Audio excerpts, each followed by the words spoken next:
In the beginning, there was darkness, and then, bang, giving birth to an endless expanding existence of time, space, and matter. Now see further than we've ever imagined, beyond the limits of our existence, in a place we call the universe. Imagine a place where a satellite can circle the Earth in 90 minutes. Where a tourist on vacation wakes up and takes in their view from a hotel room in space. Or where a speck of paint becomes a lethal weapon, able to blow a hole in the side of a spacecraft. These are the realities of Earth orbit, the gateway to the solar system. And it's the turf of astronauts, space junk, and the ultimate thrill seeker. Journey out with us to the edge of space.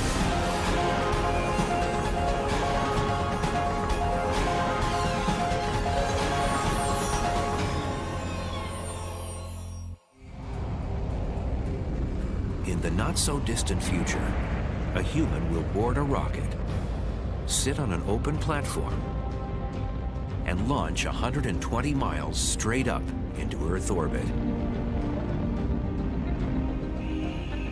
Dressed in a high-tech spacesuit, he'll peer through a quartz-coated visor and take in an unparalleled view. Being in low Earth orbit is spectacular. When you look up, you see the inky blackness of outer space and the stars shining even in daytime. Looking down, you see the hazy blue glow of this gigantic ocean right underneath your feet. This observer is a space diver, a new breed of ultimate thrill junkie. And as he unhooks from his safety harness and stands at the edge of space, he takes one last look out to the universe and leaps, speeding towards Earth below. Space diving is one of many futuristic ideas planned for Earth orbit. The zone of space that surrounds Earth and begins 120 miles above sea level. It's the home to satellites and the space station. And if orbital outfitters have their way, the ultimate extreme sport, skydiving from space. Earth orbit is a window to the universe, and perhaps will become an extension of Earth itself for industry, exploration, and fun.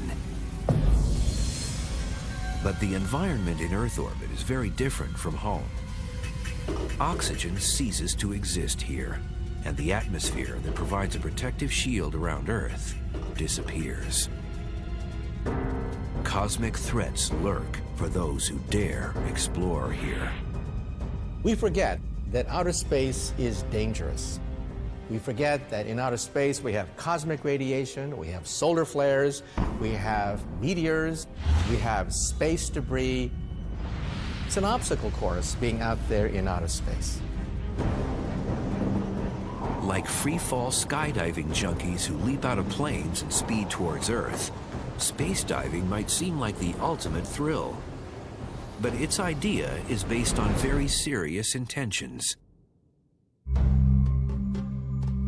Dr. Jonathan Clark, a Navy flight surgeon and former Navy high-altitude parachutist, is one person behind the space diver concept, but for very personal reasons. I was assigned to NASA to work on space operations. And then my wife was an astronaut. Columbia, Houston, UHF comm check. She died on the Columbia mission in 2003. While military pilots routinely eject safely from imperiled aircraft,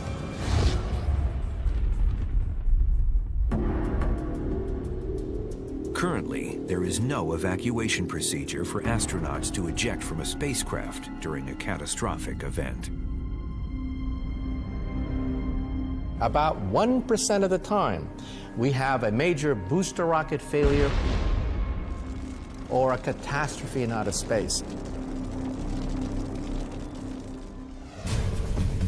Perhaps the skydiver spacesuit will become a new safety device for astronauts to use on missions.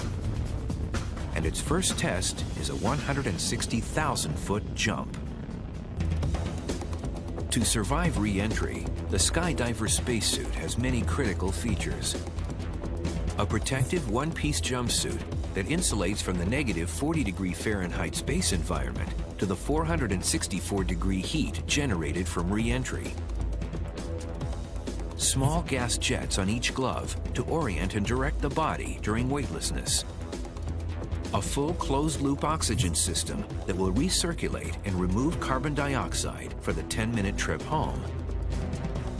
A drogue parachute to stabilize the space diver as they come closer to Earth. And a traditional parachute that will deploy at 3,000 feet for a safe landing. And the journey will be spectacular. In the first 2 minutes of the jump, the space diver will reach speeds of 2,500 miles per hour while in free fall. Atmospheric drag will heat the spacesuit to 474 degrees Fahrenheit and slow the space diver to terminal velocity, 120 miles per hour. As his drogue parachute breaks free at 7 minutes, he will begin to slow down. Finally, at 3,000 feet, a regular parachute deploys, and the space diver lands safely on the ground. It will be cinematic. Chris Gillum is a Hollywood costume designer and chief designer for Orbital Outfitters. He has an array of spacesuits he's designing for the company. His passion for accuracy in his costumes eventually landed him a real commission with NASA to design a woman's upper torso spacesuit.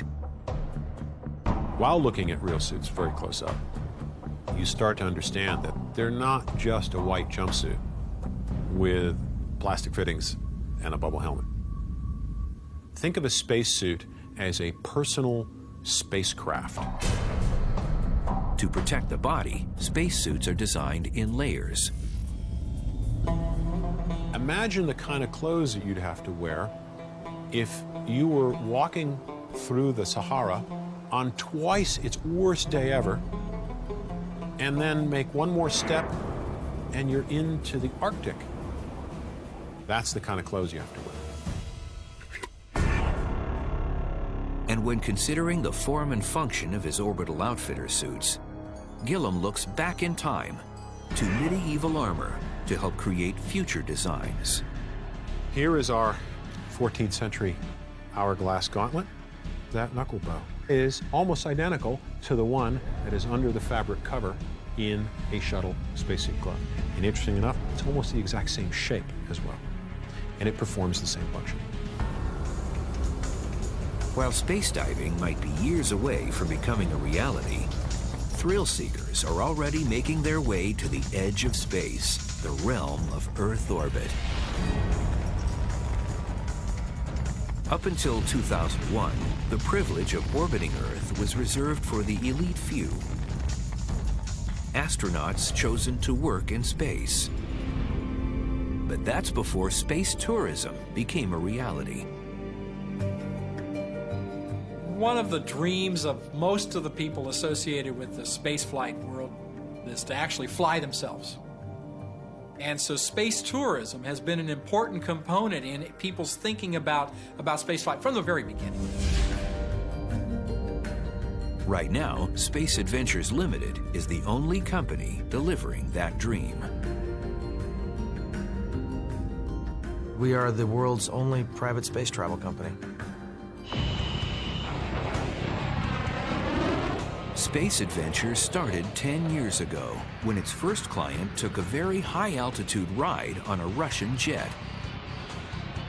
When he came back and talked about what it was like to see the curve of the Earth and the black sky above, I knew that we would have a great business and there would be literally millions of people out there in the world who wanted to participate in Space Adventures experiences. Then, in 2001, American investment manager and multimillionaire Dennis Tito approached Space Adventures about arranging a trip into Earth orbit and the era of private space tourism was born. The flight of Dennis Tito to the International Space Station was an enormously significant accomplishment, and many people watching in the space community cheered. They thought this was great. It's a new age that has begun. I love space. Space Adventures Limited now offers trips to the International Space Station for $33 million. You learn about the rocket, you'll learn about the spaceship that you're going to fly in, you'll learn about the space station, you'll learn about what it's like to live and eat and work and even go to the bathroom in space. To get to the space station, space tourists must hitch a ride with the Russians in a Soyuz capsule. It's flown successfully for 35 years.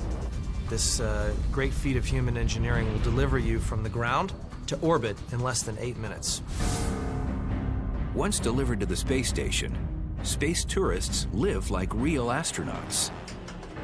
Comfortable is a relative term. So if you're comfortable on a camping trip, then you'll be fine on the space station. And if you're at all used to being in the outdoors where you don't have all the comforts of home, then you'll be quite comfortable living in a spaceship. The food is great, but you're not going there for the food. The real enjoyment of space is being able to float weightless and see the Earth and be really part of the future of space exploration. And being able to see what it's like to step off the planet and go somewhere that very few people have been before. You'll be seeing the Earth in all its glory and splendor. You'll be watching 16 sunsets and sunrises every day because you travel so fast around the Earth. Right now, taking a trip to space is too expensive for most private citizens. If you were to just go in low Earth orbit around the Earth, that would cost about $10,000 a pound. That's your weight in gold. There are many companies currently designing new spacecraft to make space travel affordable. I can't tell you when it will be $4,000, but I can tell you it'll never be $4,000 if it doesn't start off at $40 million. Regardless, Space Adventures Limited has big plans to expand their offerings in space. One of our future clients will be undertaking a spacewalk for the first time. Additionally, we're very excited about our circumlunar flight program and doing a flight around the moon. They will come literally within 100 kilometers of the lunar surface. Sending private citizens into space has changed the paradigm for space exploration. We've really, I'd say, banged down the door for the rest of the industry. There are many people now who are interested in opening up this frontier and doing it privately, and we hope to be seen in history as the catalyst which really motivated that entire industry to begin. Perhaps the most exhilarating part of a space adventure is getting to the edge of space. But space is a big domain, and there are threats here that are unlike anything we have on Earth. Earth orbit, our edge of space, is generally divided into 3 parts. Low Earth orbit is an 1,100-mile wide belt that is closest to Earth's atmosphere and begins only 120 miles above sea level. There are tremendous advantages to low Earth orbits. First of all, most of the manned space program takes place in that radius. Start 1, 0, and liftoff of Space Shuttle Endeavour. Also, spy satellites, communication satellites, weather satellites occupy that low Earth orbit. Low Earth orbit is like a busy city, lots of activity. The Hubble Space Telescope and the International Space Station call low Earth orbit home. Soyuz and the Space Shuttle complete missions here. Objects and people in low Earth orbit can travel around Earth in an astounding 90 minutes. 45 minutes on the sunny side of Earth, 45 minutes on the dark side of Earth. Houston, you're go for landing, over. Except for a few trips to the moon, all of humankind's visits to space have been to low Earth orbit. The bottom line in low Earth orbit is if you can't reach it, you can't go anywhere else. And human spaceflight ultimately is about going somewhere else. Low Earth orbit is kind of the entry point for that effort. Above low Earth orbit is a region called medium Earth orbit. This wide stretch of space is 1,200 to 14,000 miles above Earth.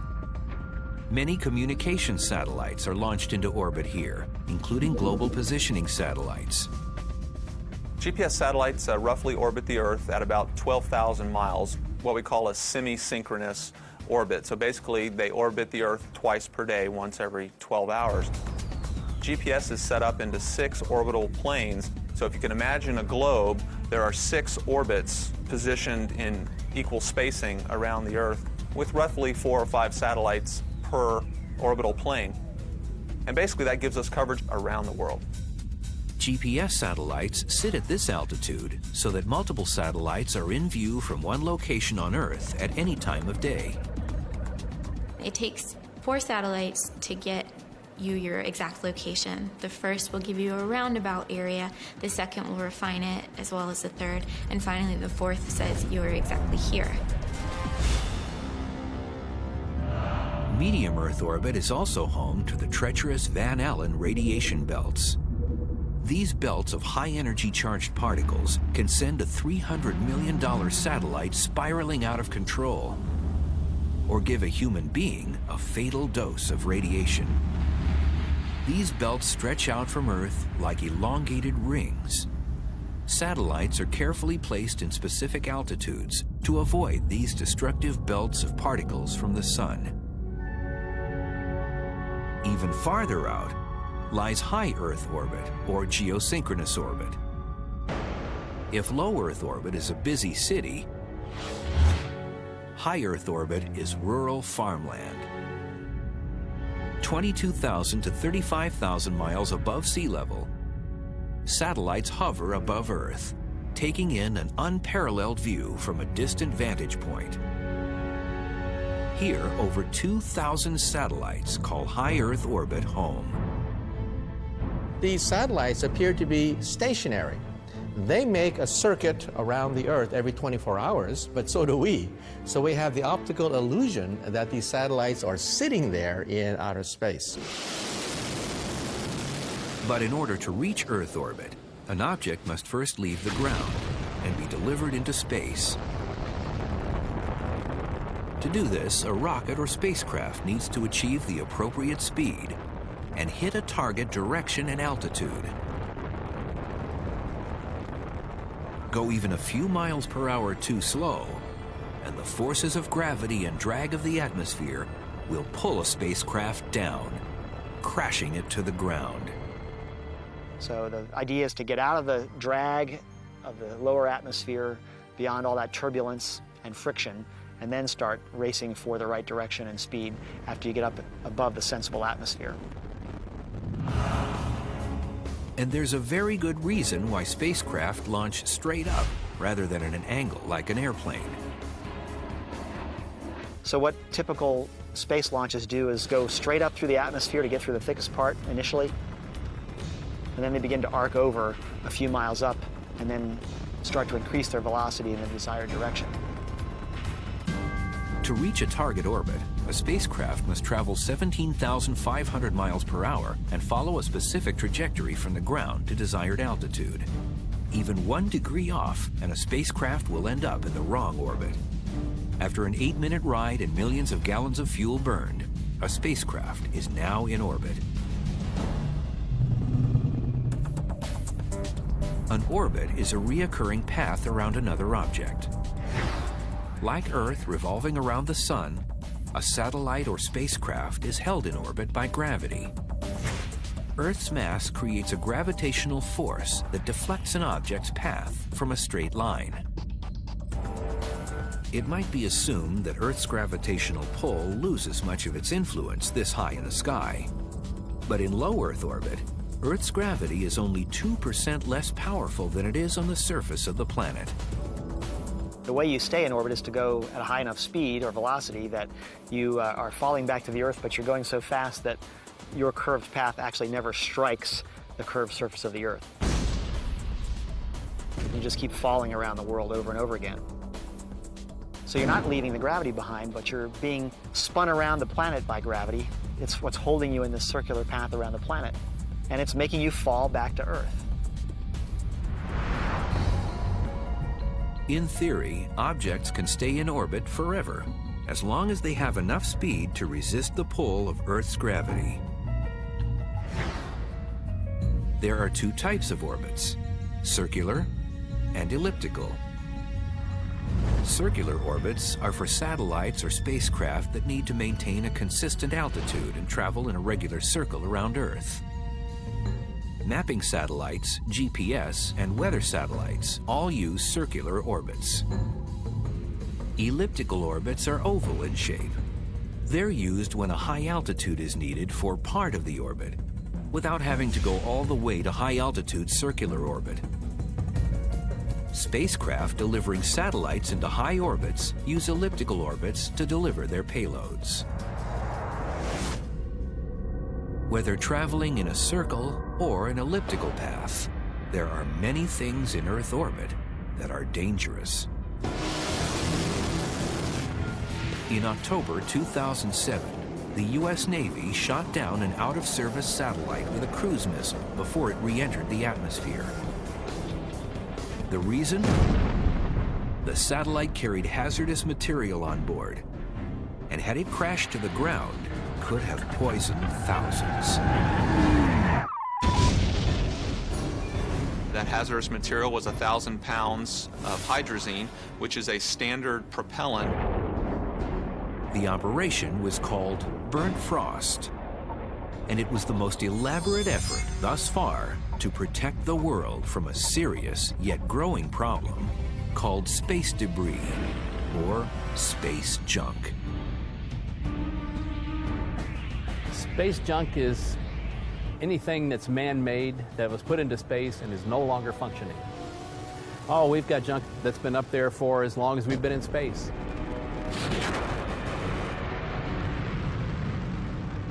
Like a junkyard slowly becoming cluttered with debris.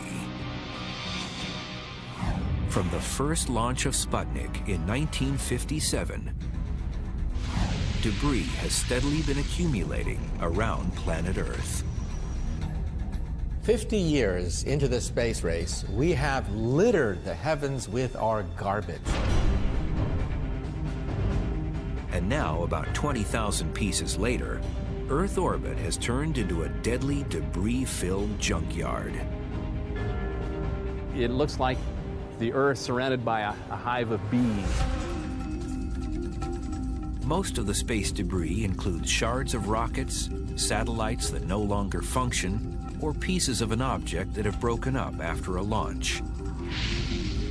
Caught in Earth's gravitational pull, these pieces are traveling upwards of 22,000 miles per hour.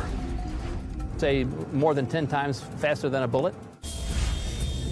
A collision between functioning objects such as satellites or inhabited spacecraft and space junk could be catastrophic.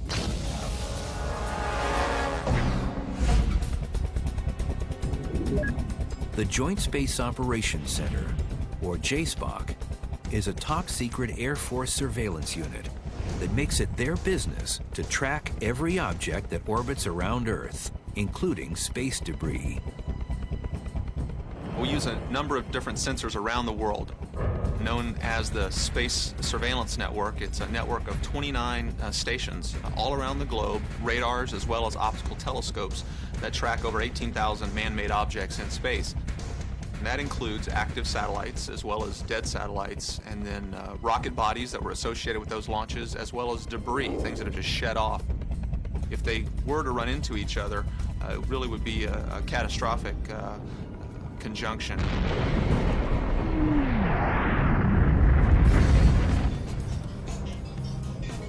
To be tracked by JSPOC, debris must be at least 2 inches wide. There are much smaller objects that cannot be tracked. On most of my shuttle flights, we always saw small pits in the windows about the size of a pencil point. The highest population of debris are in low Earth orbit.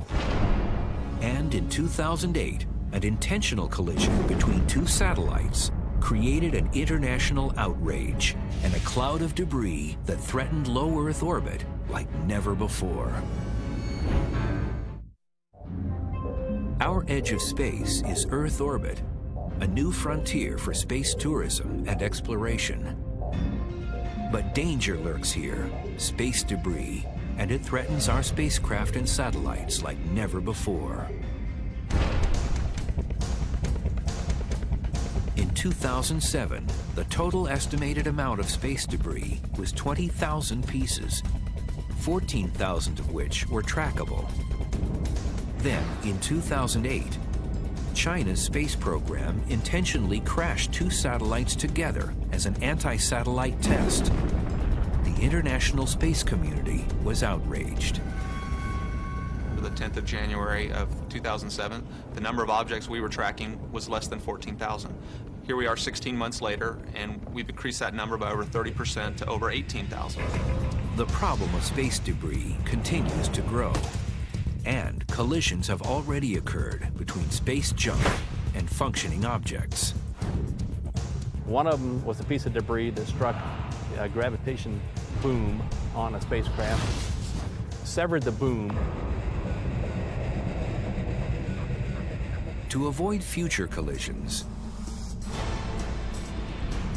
JSPOC is in constant contact with NASA and other international space entities to inform them when a spacecraft or satellite might be threatened, so that the spacecraft could be maneuvered around the space debris. Much like a boat maneuvers around hazards in a waterway. Beneath the surface of the water here, what you can't see is what's going to actually give you the most damage if we run into a log or a snag beneath the surface. And in orbit, that's the same problem that we face. We don't track all the debris that could actually cripple or kill your spacecraft. And we rely on the fact that you're just statistically unlikely to hit a piece of debris to protect you. And that insurance policy is going to run out someday.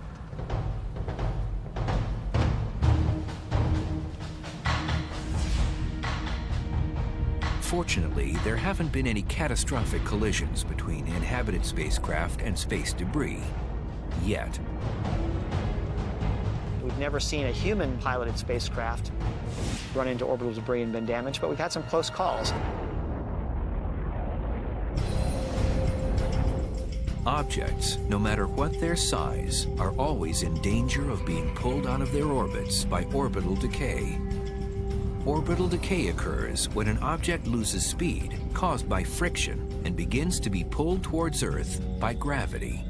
Atmospheric drag is the major cause of orbital decay, like a bicyclist on the road. When you're pedaling along at a constant speed, you're balancing your muscle power against the drag on the tires from the road and the resistance of the air that you're moving through. And you overcome that resistance on the bicycle with your muscles, or in space by firing your rocket engines to add a little speed and overcome that air resistance. That's what has to happen in space to keep the space station from falling back to Earth and burning up. And if you stop adding thrust, that air resistance will eventually slow you down to the point where you'll stop or fall back into the atmosphere and re-enter.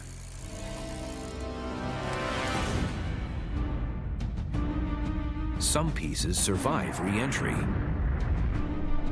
And the size of these pieces that have fallen to Earth is terrifying.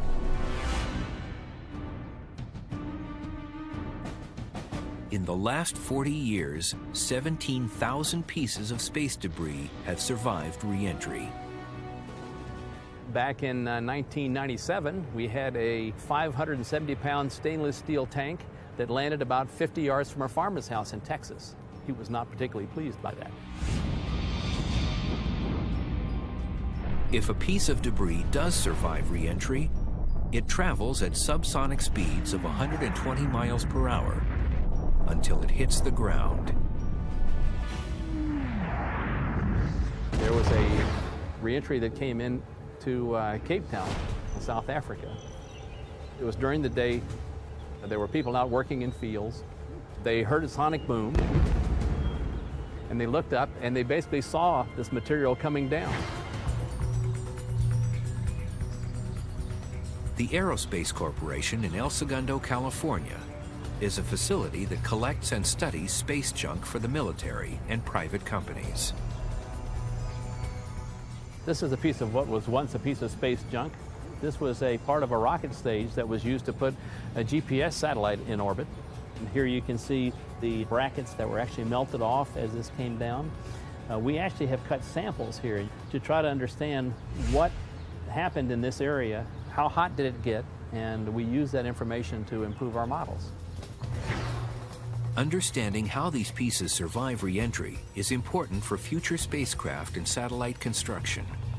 Recovering and reusing critical spacecraft parts could save millions in manufacturing costs. However, collecting space debris remains tricky. 3/4 of the Earth's surface is water, so a lot of it lands in the water. So when you find a piece on the ground, it's actually a very rare event.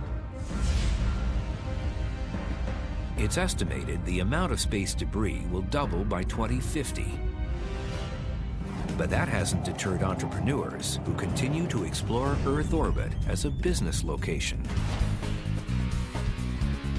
For a mere $2,500, Memorial Space Flights, which began service in 2008, will launch ashes of a loved one into low Earth orbit. It's a fitting end to anyone who dreamed of one day visiting outer space.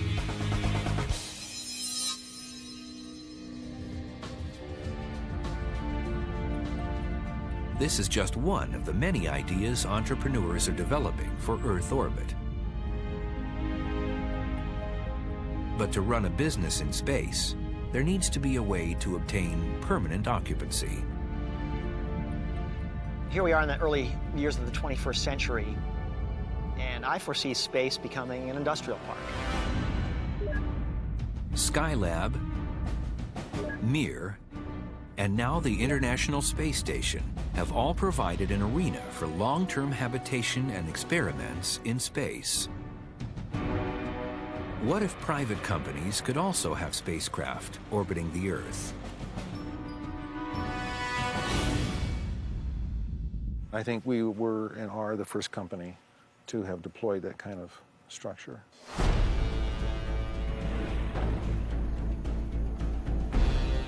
Just off the Las Vegas Strip, Bob Bigelow and his team at Bigelow Aerospace are hunkered down in a high-security facility creating a new generation of spacecraft. I'm living out a childhood fantasy is what it is. And I think that we are involved in something really important. Private industry is exploring the opportunities of our edge of space. Bigelow Aerospace is developing inflating workspaces called Genesis to launch into Earth orbit. The technology was inspired by NASA. I came across an article about a technology that NASA had been working on, and I thought, oh my God, this is great.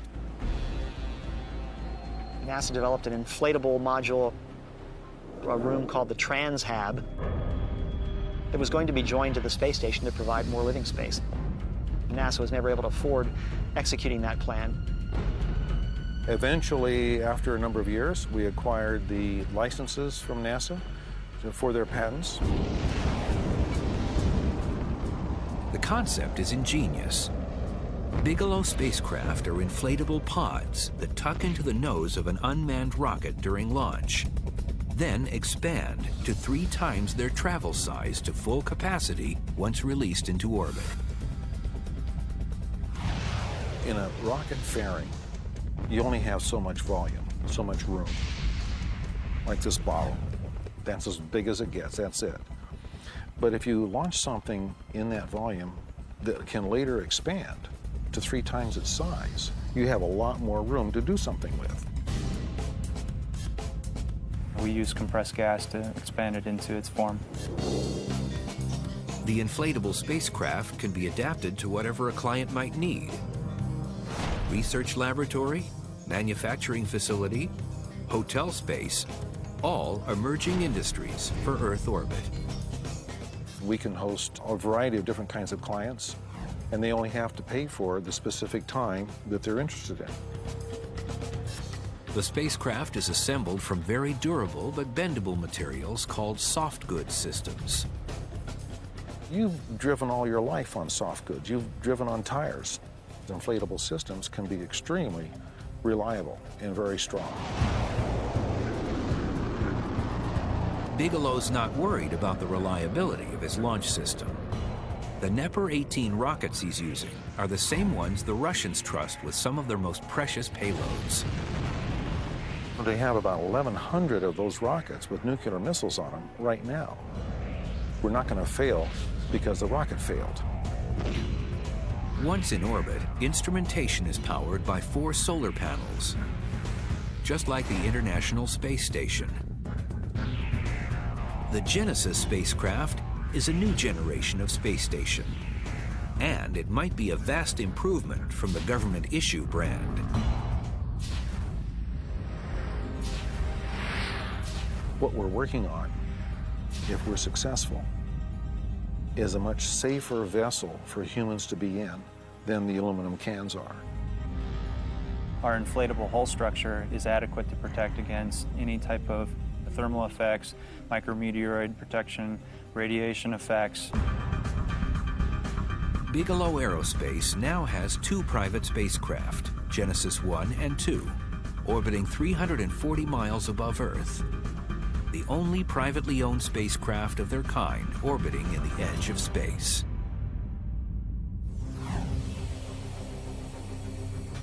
Launching spacecraft into Earth orbit is only one challenge.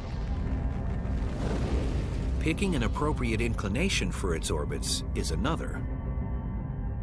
The orientation of an orbit really is just a measure of the degree of tilt from the line running through the equator. You can have anything from 0-degree inclination to 90-degree inclination. The 0-degree inclination is absolutely no tilt whatsoever from the equator, and that is called an equatorial orbit. Whereas if you have a 90-degree tilt from the equator, that is the polar orbit. Satellites and spacecraft are launched into different inclinations depending on their mission, because different inclinations pass over different parts of Earth. If you're going around the Earth, around the equator, what do you get to see? It's just what's below you, which is going to be what? The equator. So an inclination of the orbit at, say, 56 degrees covers almost all of the population of the Earth. A polar orbit satellite has the ability to view the entire Earth in a few orbital rotations. As the Earth slowly rotates below, the satellite keeps sweeping overhead, allowing the entire Earth to be observed in a short period of time.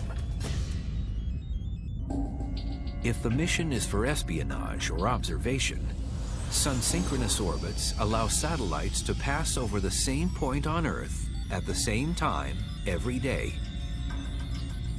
They shift 1 degree each Earth day to stay in sync with the sun at a given location. If constant communication is necessary, geosynchronous satellites are positioned far away from Earth so that entire continents are within their view.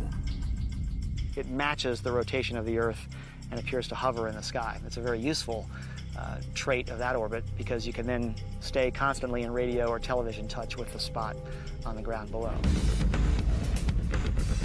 Earth orbit is the natural extension of Earth's occupation in space. And if future plans pan out, the industrialization of the edge of space will happen in the near future.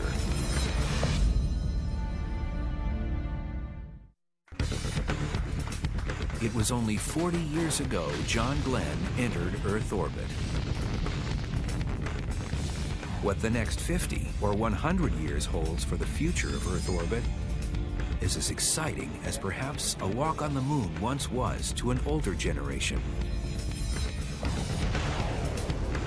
Bigelow Aerospace has already reached a major milestone by launching their Genesis 1 and 2 pods into orbit. But future spacecraft will be ready for private citizens. Nobody's done this before. I mean, people have gone to space, but what we're trying to do is make it available. It's called Sundancer, a 300 cubic meter inhabitable space that will have the capacity to support up to 3 human lives indefinitely. We have to add a lot of life support equipment to make sure that the environment is sustainable for a crew of 3. That goes into anything from the air concentration system, where oxygen has to be delivered, CO2 has to get removed, all the way through more rigorous thermal control and humidity control. One Sundancer spacecraft offers more space than is currently available on the entire International Space Station. Eventually, multiple pods will be connected together, like Tinker Toys, for larger facilities. What kind of shape you're choosing depends on the purpose, the mission for the spacecraft. But like pioneers setting off across the open sea in search of new land, this is uncharted territory.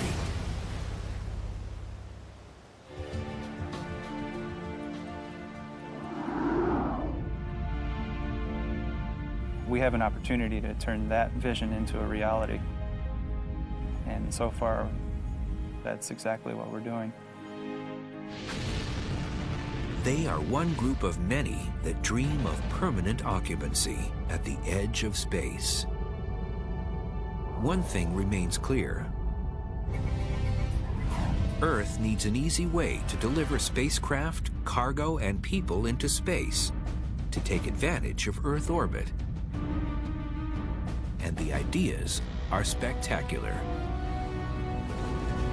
There have been all kinds of concepts, like space elevators. How about a space fountain? A highly energized wave of particles that lifts cargo up into Earth orbit. The key is finding a cheap way to get those materials up to space.